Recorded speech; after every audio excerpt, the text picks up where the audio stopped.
Medyo horror lang. Kwentong aswang, kababalaghan, misteryo na may konting pagkabarbero. Kung bago ka pa lang dito sa akin channel, baka naman pwede kang mag-subscribe. Kasi kung hindi, ikaw din, makakakita ka ng Mumu mamayang gabi. Huwag mo din kalimutan i-click yung notification bell para updated ka sa mga bagong upload ko. Hindi katulad niya na bigla na lang hindi nagparamdam sa'yo. Tara simulan na natin ang kwento.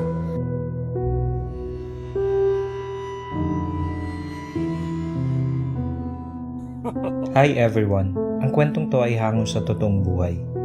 So, bear with me please. This is my first time to send a story here. If may nakita kayong typo or maling grammar, just ignore it. Hindi naman kasi tayo perfect, right? So let's go on to the story. Matagal na kaming naninirahan sa bahay namin ngayon. Nung una, wala naman akong napansing kakaiba. Marami naman kasi kami sa isang bahay nun. And then, dumating sa point na nag-asawa na yung ate at kuya ko, kaya nagsialisa na sila. Yung dating maingay at magulong bahay na palitan ng lungkot. Para kang mabibingi sa katahimikan. Well, wala naman kasi kaming masyadong kapitbahay. Private property kasi yun ng lolo ko. Magmula noon na wala sila ate at kuya, kami na lang ni mama at lola ang nasa bahay. Minsan na lang kami dalawin nila ate. Doon na nagsimula ang pananakot sa amin. Alas 8 ng gabi, nasa terrace pa ako nun. Wala kasing masyadong signal. Madilim sa labas. Tulog na rin sila mama at lola. Iginala ko ang mata ko sa labas ng bahay. Natigil yung mga mata ko na makita kong may taong naninigarilyo sa sobrang dilim na parte ng paligid. Hindi ko makita kung ano at sino yun kasi sigarilyo lang yung nakita ko. Alam mo ba yung feeling na gusto mong tumayo at tumakbo papasok ng bahay pero di mo magawa kasi parang may pumipigil sa'yo? Bilis kong binuksan yung flashlight ng cellphone ko at pinaliwanag sa buong paligid. Pero wala akong nakita. Nanginginig pa rin yung kamay ko. Doon na ako tumakbo papasok at tuminga ng malalim. Kinabukasan nun, hindi pa rin mawala sa isip ko nangyari. Hindi ko alam kung tao ba yun o ringkanto o baka naman isang kapre. Kinagabihan, umalis sila mama at lola para pumunta sa lamin ng kaibigan. Hindi ako sumama kasi hindi naman ako pumupunta sa mga ganyan. So nasa sofa ako nun, hinihintay ko sila mama na makauwi. Nakatulog ako sa sofa. Nagising na lang ako nang malaglag ako sa sahig. Patay na lahat ng ilaw nun. Hindi ako agad nakatayo kasi masakit pa yung katawan ko. Nagulat ako nang marinig ko ang mga apak na paa. Papalapit ng papalapit sa akin. Sobrang lakas ng tibok ng puso ko.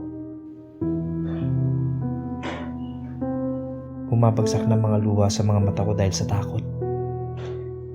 Hanggang sa mawala ang mga apak ng paa, dahan-dahan kong dinilat ang mga mata ko nang makita ko ang paa mismo sa harap ko. Lumakas ang tibok ng puso ko. Hindi ako makagalaw na para bang sinasakyan ako ng kung ano. Nagdasal ako. Lahat na ata ng santo binanggit ko dahil sa takot at nais na mawala ang masamang multong nananakot sa akin. Hindi ko na lang namalayan umaga na. Nakatulog pala ako sa takot. Tagtad pala ako ng text ni mama. Pinabubukas yung gate sa akin. Dahil hindi ko nabuksan, dun sila natulog sa tita ko. Hindi ko ma-explain yung takot na naramdaman ko nung gabing yun. Parang isang masamang bangungot lang. Natatakot ako sa tuwing sumasapit ang gabi. Sa tuwing madilim at tahimik, nakamasid, nakatingin. Kahit saan ka magtago, nakikita ka nila. Ang lagi kong iniisip sa tuwing ako'y nag-iisa. So gabi na naman. Tulog na sila mama. Habang ako lang mag-isa sa kwarto ko, naka-cellphone, naka-headset kasi talagang ayaw kong makarinig ng kung ano at gusto kong ibaling yung tingin ko sa cellphone lang. Pero kahit pala anong gawin ko, walang epekto. Kahit lakasan ko pa ang volume ng headset ko, naririnig ko pa rin ang mga bulong ng mga demonyo sa paligid ko. Tinanggal ko ang headset at tumayo. Tumakbo ko at binuksan ang ilaw at nakita kong may sumisilip sa bintana, isang batang babae. Blurred naman ang mukha niya. Alam kong babae siya kasi mataas yung buhok niya at may ribbon siya. 20 seconds siguro bago siya mawala. Parang lumabas ang kaluluwa ko nung kumalabog yung pinto ng CR. Nanginig ako syempre, kasi sobra na to. Tinatakot na nila ako. Nagpatay sindi na naman ng ilaw. Doon ako nagsisisigaw. Nagising naman sina lola at mama. Tinanong ko anong nangyari sa akin. Sinabi ko naman ang lahat. At doon naman nagkwento si lola na ang lupang tinitira namin is dating tapunan ng mga patay. Sinisilid sa sako.